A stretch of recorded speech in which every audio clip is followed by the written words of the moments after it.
We may have arrived at an unfortunate place where we seriously actually have to reckon with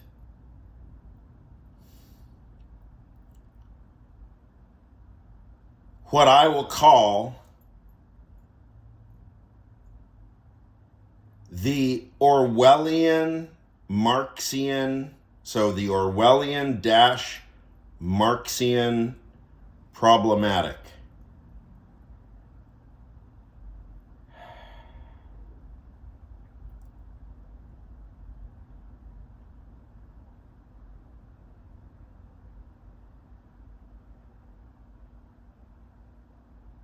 Orwellian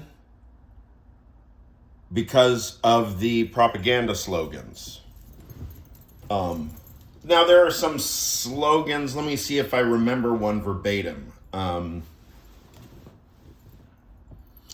think one of them is freedom is bondage.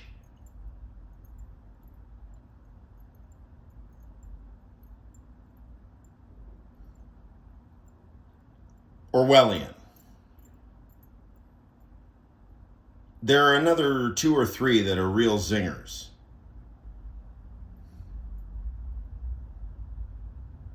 I think another one might be truth is a lie. That's a very Nietzschean sort of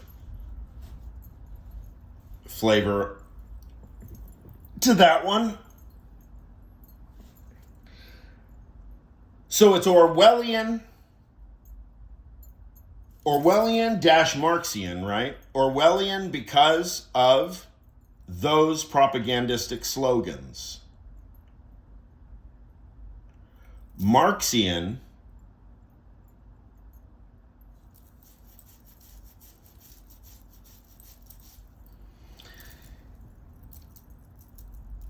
because of the very close parallelism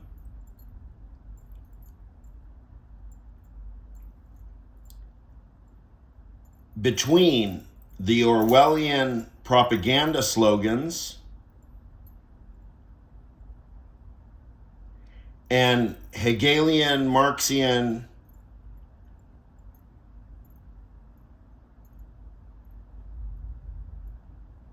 dialectical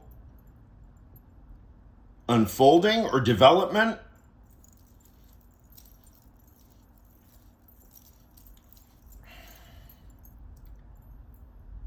The idea that a dyad, a binary pair of some kind, for example, yin and yang, black and white, male, female, positive, negative, the idea that one mere dyad can be a synthetic, can be a generator of synthetic judgments a priori.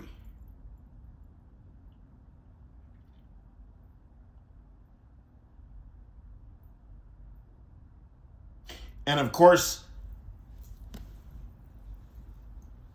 Hegel is more sophisticated, much more sophisticated than the way that he's ever taken up in this way as being some kind of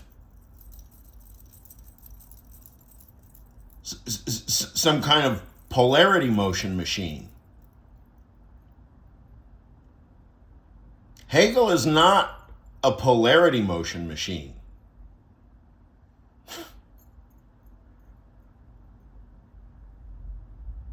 It appears that way much of the time. But the number one textbook mistake is reification of the dialectic, reification of the dyad itself.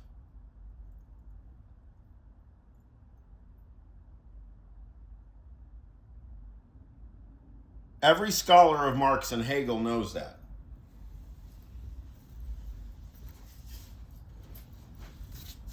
So, from these descriptions, this critique of Marx and Hegel, which may very well stand in my mind as a critique of Marx because I count Marx as a bad interpreter of Hegel. So while Marx thinks that a dyad can be a generator of synthetic judgments a priori,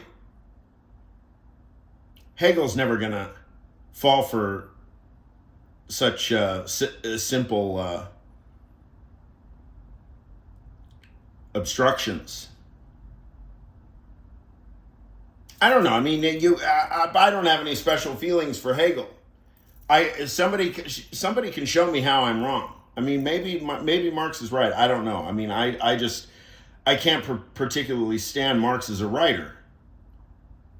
He's just got a real sour attitude. It's just really a slog to read Marx.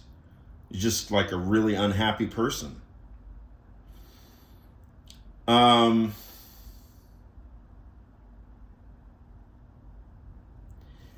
Orwell, supposedly, and I'm not an Orwell scholar, Orwell was quite close to the moral political qualms that were afoot or developing in the Soviet Union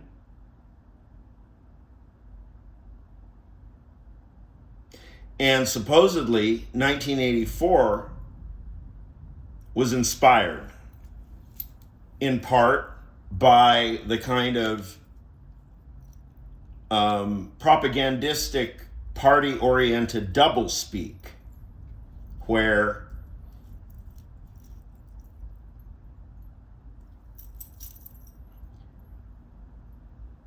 there's a public face of discourse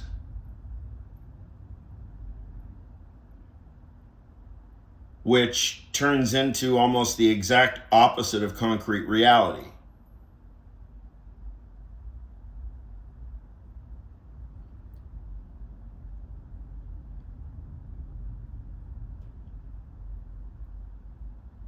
Stalinism, Leninism probably has, I mean, I haven't read very much of that stuff, but it probably has lots of extraordinarily sloppy, kind of quasi-communistic, just blowing hot air. It's probably really entertaining to read, if not horrifying.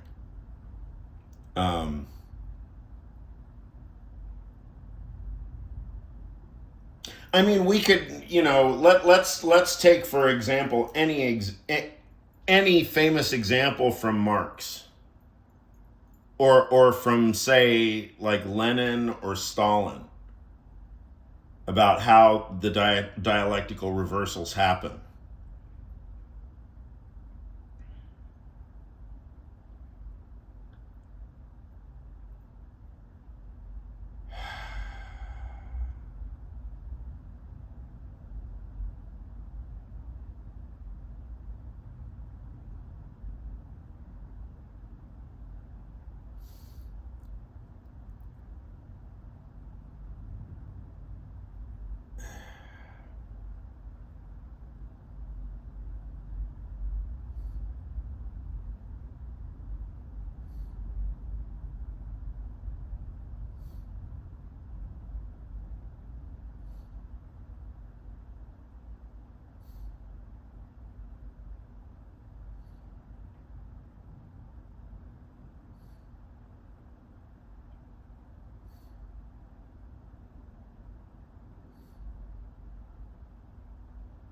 Oh yeah, right. Yeah. That was the idea. The idea that you could probably isolate or reduce some logic out of even very poor writing about, like Marxist approach. You could probably distill some consistent logic out of it, it wouldn't even, I mean, I'm not even talking about paraconsistent or non-classical, tolerating contradictions and so on. I'm just talking about, let's say like through time, that there's some polar change, right? Blue is cool for a while, and then red's cool for a while, and then blue's cool again, right? Well, these are all intuitive changes, and they're all demonstrable formally, quite easily. The problem is with Marx, and mostly the way Hegel is taken up too. I mean, I've been in the classrooms, I see it. People really worry about. I think that the problem of Krug's pencil, right? Krug's pencil is something like this problem. That Krug thought that he had a knockdown argument to Hegel or anyway, but and the line, I only half remember it. It's something like, well, Hegel, if you're correct, then deduce for me the world from this pencil.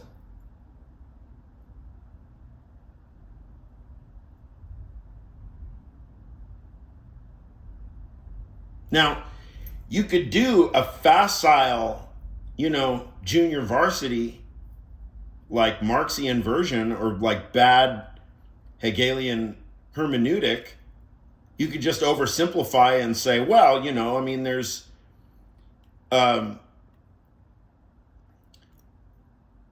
there's the flux of becoming where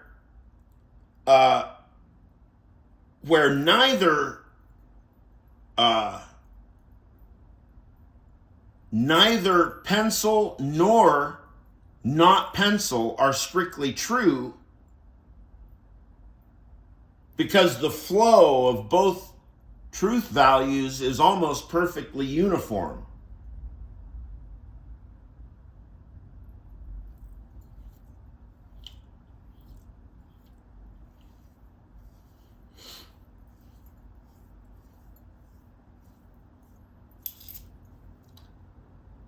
And therefore, insofar that the pencil-non-pencil dyad experiences or generates a development into existence, so then does whatever is represented by the negation of the pencil. And for example, if that negation of the pencil, or the theory of the pencil, comes directly from Hegel, then the next dyad would be Hegel and pencil. Or maybe good Hegel, bad Hegel versus pencil, non-pencil.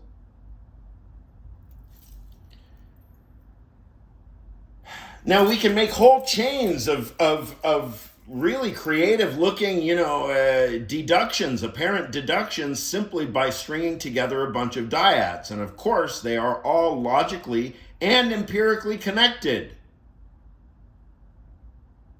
But here's the mistake. I assert, here's the mistake. There's an overwhelming temptation to treat the deduction itself, the deductive scaffolding formally, as the formalism itself, as somehow representing the totality of the structure of the reality that it suggests that it represents.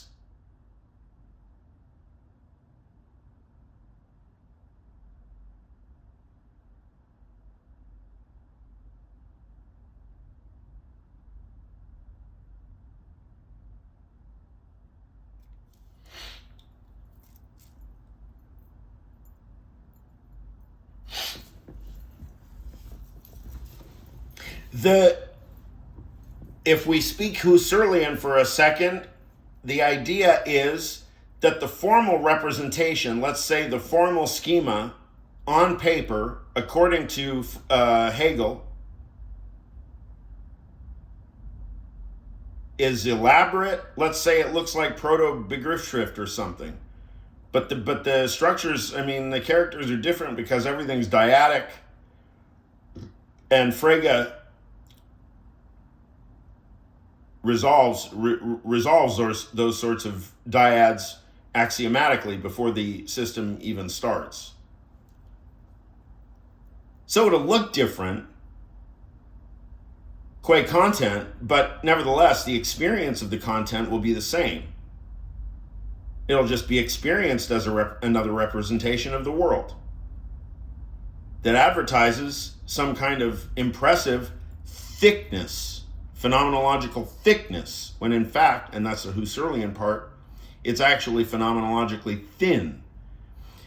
The formal structures represented by Frege or Hegel or whoever on paper, the notation, is to be treated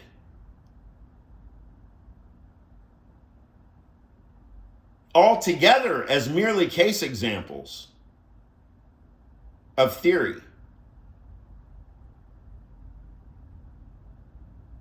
The entire thing is to be treated as a bound variable that is to be reasoned about.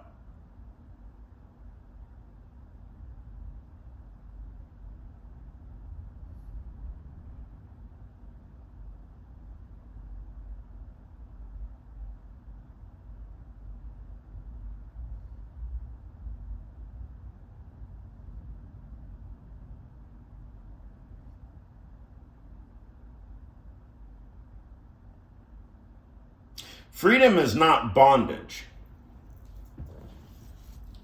However, in this kind of weak and facile sort of dialectical logic impulse, there is a tremendous temptation to say, oh, your idea of freedom is bondage. Or how about this? What better, and this is a very dangerous question, and it is profoundly misleading. What better way to mind control and manipulate the populace than to get them believing in their own individual freedom?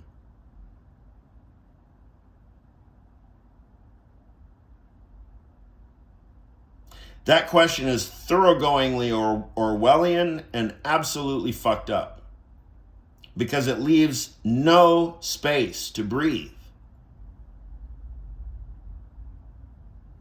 And there is a temptation for the individual to be overwhelmed by the cleverness of it, because it does indeed, it can look clever. Here's another one I always find fascinating. Let's suppose that a thinker considers themselves absolutely open-minded. So does that mean that they're absolutely closed to being closed-minded?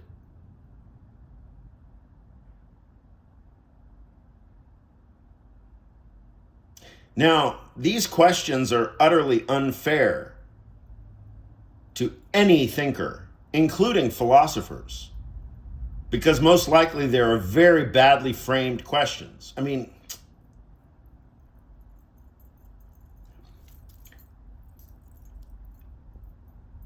retract that. I don't know about badly framed questions.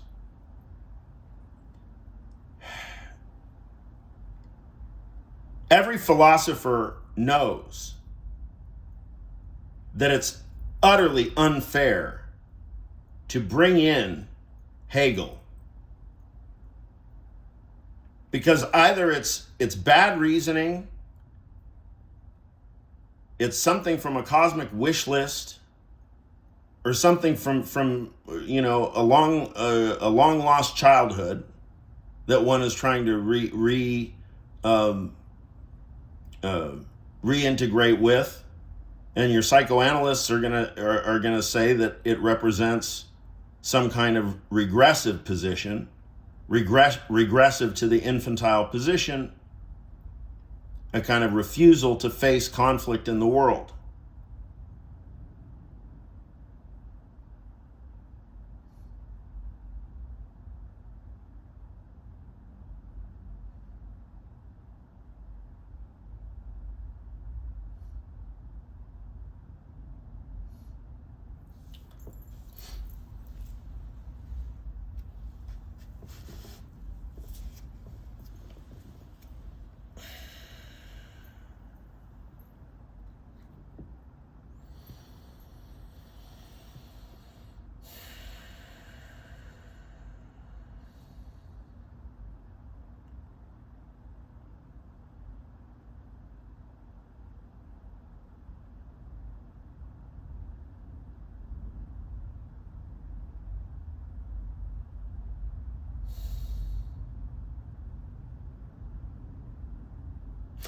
One of the biggest dangers of practical, ordinary logical reasoning is that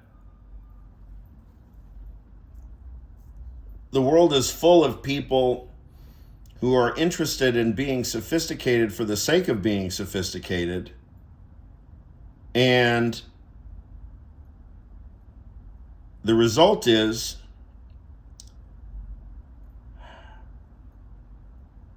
that reasoning itself becomes untrustworthy because of hucksters.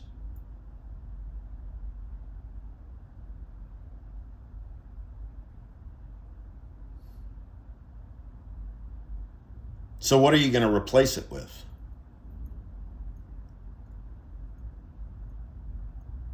Warm and fuzzy feelings? Hope that the pain will end?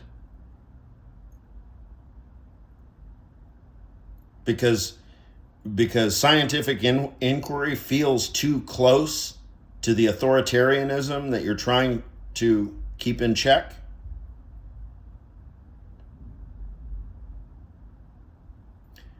Maybe even that idea could be fruitful. You're afraid of something because it looks authoritative. Maybe that means that you are a moral person,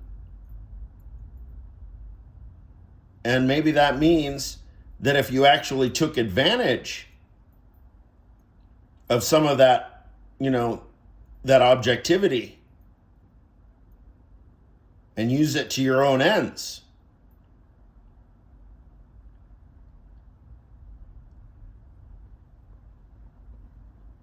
it might be healthy as a self-defense tactic as well as a stabilizing gesture toward the society.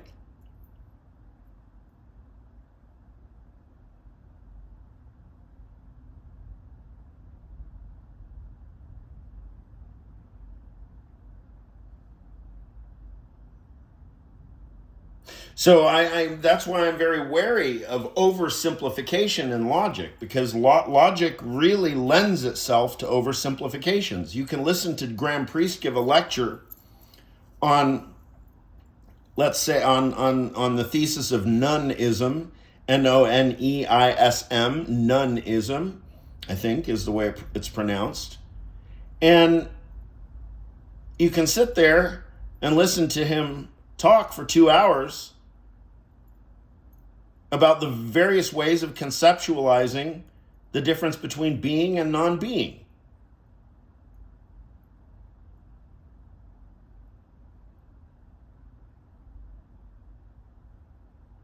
So now we feel more comfortable trusting him, or at least I do, because he's a London School of Economics trained mathematician.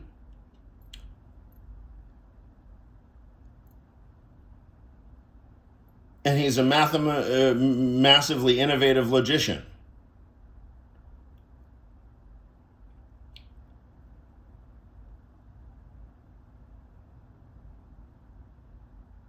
But nevertheless, if you walk into your local New Age bookstore, you might hear some quack New Age self-help author go on for an hour about the difference between being and non-being.